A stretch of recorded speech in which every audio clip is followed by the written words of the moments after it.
ذاتی بدلہ نہیں لیا میرے بھائیوں، عام فہم بات ہے، بریگیڈیئر صاحب کی موجودگی میں کہنا چاہتا ہوں، عام فہم بات ہے، رسول اللہ صلی اللہ علیہ وسلم نے اپنا ذاتی بدلہ نہیں لیا بلکہ اللہ کی شریعت کو نافذ کر دیا۔ کیوں؟ یہ کسی مولوی کا فتویٰ نہیں ہے۔ لوگ سمجھتے ہیں یار یہ مولوی بڑے متعصب ہیں، یہ مولوی بڑے سخت فتوے دیتے ہیں خادم رضوی صاحب کے بارے میں، یہ جی بڑی سخت باتیں کرتے ہیں، فلاں مولوی بڑی سخت باتیں کرتا ہے۔ یہ کسی مولوی کا فتویٰ ہے؟ اللہ کی قسم یہ رسول ہاشمی کا، کائنات کے سب سے بڑے امام کا فتویٰ۔ کیا آپ نے یاد کرنا ہے اس فتوے کو؟ کیا ہے فتویٰ؟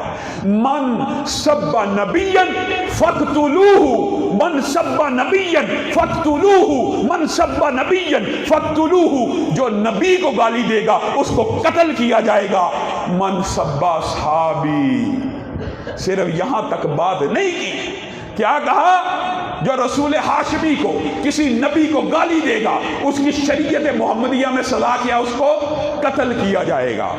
اور جو میرے کسی صحابی کو گالی دے گا، یہ مولویوں کے فتوے، جو میرے کسی صحابی کو گالی دے گا فجلدوہ، اس کو درے مارے جائیں گے، اس کو کوڑے لگائے جائیں گے، اس کو قید خانے میں رکھا جائے گا، یہاں تک کہ اپنے عقیدے سے توبہ نہ کر لے یا ساری عمر قید خانے میں مر نہ جائے۔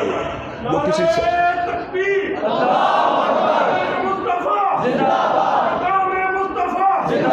من سب نبیا فاقتلوہ ومن سب صحابی فجلدوہ، یہ ایک شریف قانون ہے۔